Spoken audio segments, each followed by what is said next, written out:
দেখছেন হুজুর, ইসলামের 4 খলিফার 2 খলিফা বিশ্বনবীর মেয়ের জামাই, আর বাকি 2 খলিফা বিশ্বনবীর শ্বশুর। সাইয়েদনা আলী রাদিয়াল্লাহু তাআলা আনহু, সাইয়েদনা উসমান যুন-নূরাইন বিশ্বনবীর মেয়ের জামাই। উসমান রাদিয়াল্লাহু তাআলা আনহুর কাছে বিশ্বনবী 2 মেয়েকে বিয়ে দিয়েছিলেন, একজন মারা যাওয়ার পরে আরেকজন। বিশ্বনবী বলেছেন এরপরে আরেকটা থাকলে ওইটারও বিয়ে দিবেন। সাইয়েদনা আবু বকর শ্বশুর, বিশ্বনবীর স্ত্রী আম্মা জান আয়েশা রাদিয়াল্লাহু তাআলা আনহার বাবা। বিশ্বনবীর স্ত্রী আম্মা জান হাফসা রাদিয়াল্লাহু তাআলা আনহার বাবা ছিল সাইয়েদনা ওমর ফারুক। চিল্লায়ে পড়েন আল্লাহু আকবার।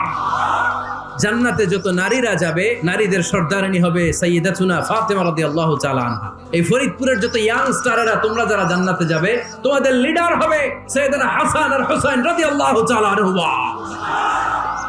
আর বয়স্ক মুরব্বীরা যারা জান্নাতে ঢুকবেন, আপনাদের লিডার হবে সাইয়েদনা আবু বকর আর সাইয়েদনা ওমর ফারুক রাদিয়াল্লাহু তাআলা আনহু। ওমর ফারুক সাধারণ কোনো ক্যারেক্টারিস্টিক্স নয়, ওনাকে আল্লাহ তাআলা নলেজও দিয়েছেন, আবার দিনদারিও দিয়েছেন। আমার